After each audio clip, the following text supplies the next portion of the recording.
So in this video, we'll focus on the concept of heat and work, the two path-dependent energy functions that we discussed last time. So dun sa huling video, diniscuss ko na yung concept na to in a bird's eye view. Ngayon, i-discuss ko siya in greater detail. So first, we discuss heat. So what is heat? Heat, or symbol Q, is a dissipative or random energy flow. So this is a manner of energy transport or flow. So kapag ka random, okay, ang energy flow from one body to another, it's represented usually by the term heat or Q. Okay, so there are two manners or two types of heat flow. So yung una ay heat transported or transferred at constant temperature. So as you can see, meron tayong diagram dito ng piston with an initial pressure of P1, initial temperature of T1, and an initial volume of V1. So as you increase the heat or you put heat into the system, mag-i-increase ang kanyang temperature due to the heat input. So corresponding to the increase in the temperature is the increase in the volume, but the pressure is maintained. So therefore, the volume 2 is greater than volume 1, temperature 2 is greater than temperature 1, while the P2 is equal to P1. So that is an isobaric, okay, expansion. So isobaric means constant pressure. Okay? So according to Charles' law, at constant pressure and number of moles, V1 over T1 is equal to V2 over T2. This corresponding change of state, okay, is due to the input Q at constant pressure, which is equal to the heat capacity at constant pressure times the change T2 minus T1. Okay? So ito yung heat required for this particular state change. Okay? So yan yung heat at constant pressure. Next is heat at constant volume. So as you can see, itong piston na to, meron again P1, T1, and V1 as the initial conditions. So as you put Q in the system, magkakaroon ka ng increase ng temperature, okay? Magkakaroon ka rin ng increase in the pressure because you are maintaining the volume. So therefore, there is a pressure increase from inside the gas. Magkakaroon ka ng increase ng temperature inside this piston while the volume is maintained. So according to Gay-Lussac's law, the change in the pressure, okay, is equal to the corresponding change in the temperature, okay, based on this ratio. So P1 over T1 is equal to P2 over T2. This particular state change is corresponded by this particular energy input, Q of V or Q sub V is equal to CV, or the constant volume heat capacity, times the change T2 minus T1. Okay? So ang sinasabi ko lang dito, if you want this particular state change or an isochoric, meaning a constant volume, okay? So kapag isochoric, constant volume, if you want this particular state change, you have to put this much energy, okay? And you have to put energy this way. Dapat yung Q mo ay i-input mo or ilagay mo dun sa system at constant volume, okay? For your Gay-Lussac's law to work. Kung gusto mo namang mag-work yung Charles' law, okay, you have to put this much Q or this much heat, and you have to put Q at constant pressure. Okay? So, ang particular change in the state ay kailangan mong gawin in a manner described by a path function.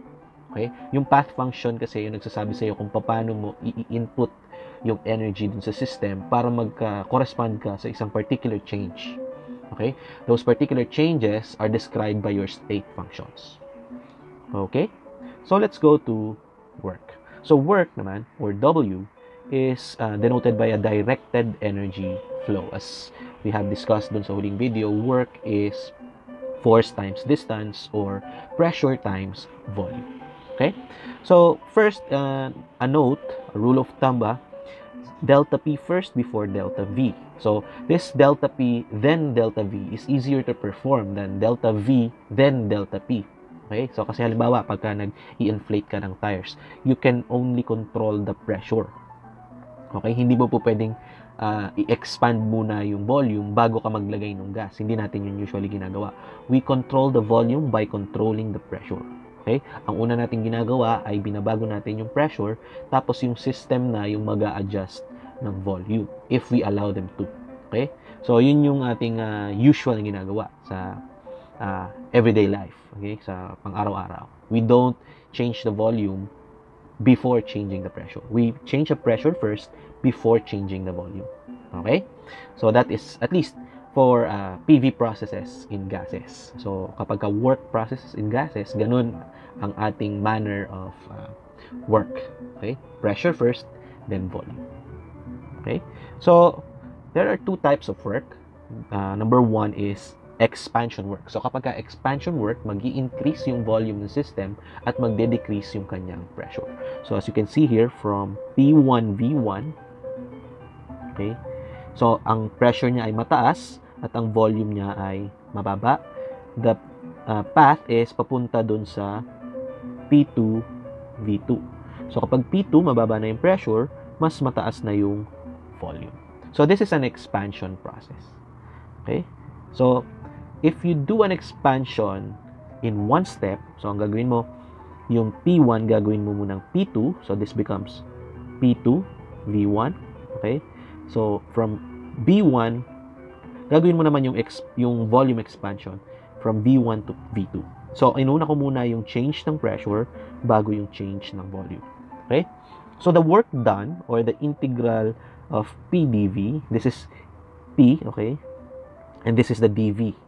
So the integral of PdV is the area under that curve. Okay? So ganun karami yung work na ginagawa kapag ka one step yung expansion. Okay?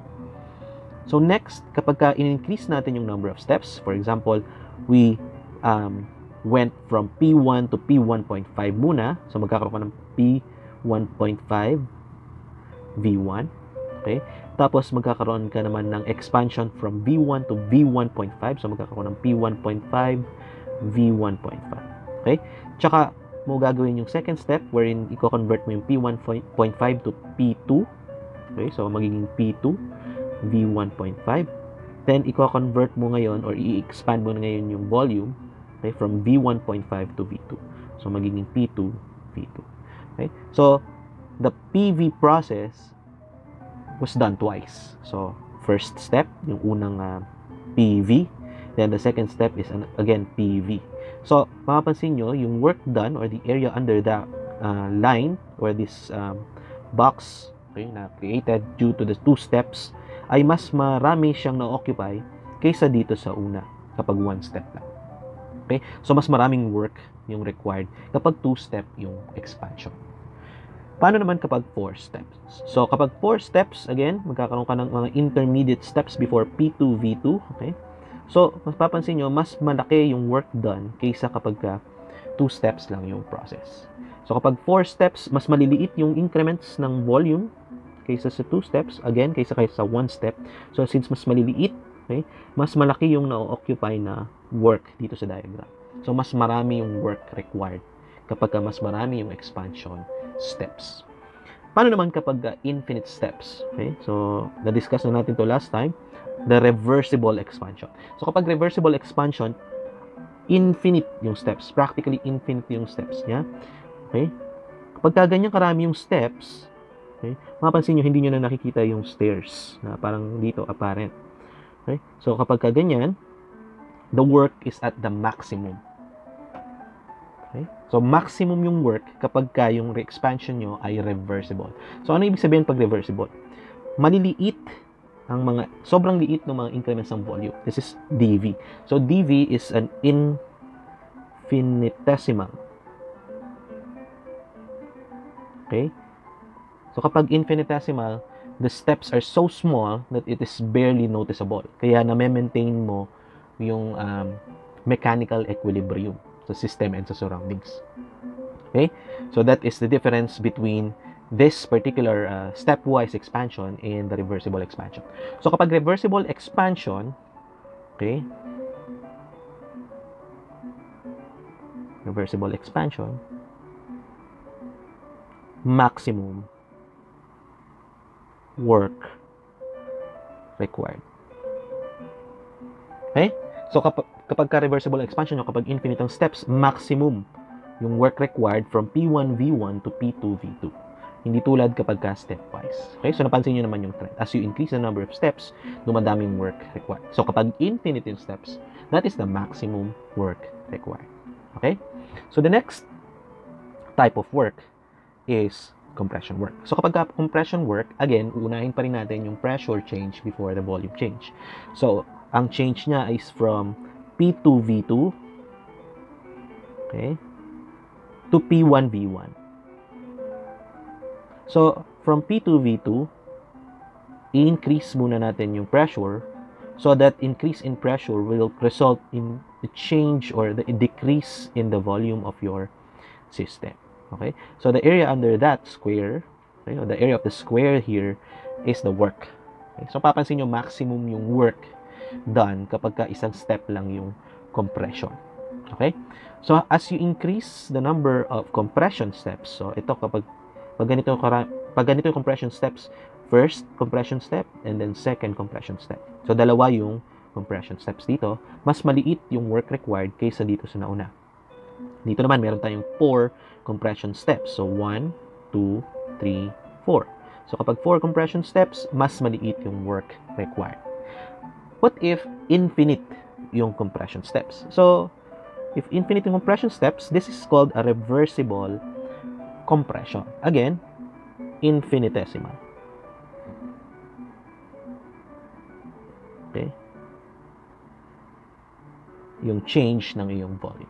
So, kapag infinitesimal change in the volume, okay, ma-maintain mo yung mechanical equilibrium dahil barely noticeable, again, yung mga pressure changes and mga volume changes.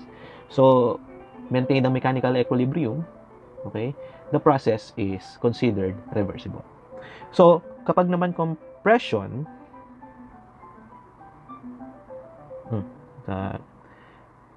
reversible pala.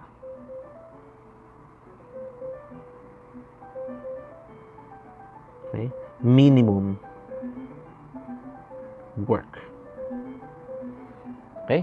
So, since as you increase the number of compression steps, bumababa yung work requirement.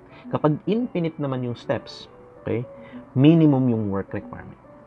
Okay? So, recall natin, kapag expansion or reversible expansion, maximum work is required.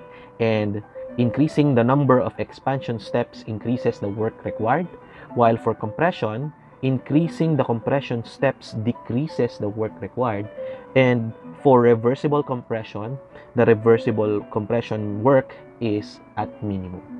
Okay? So, that is for your heat and work, the two path-dependent functions in detail. So, see you next video.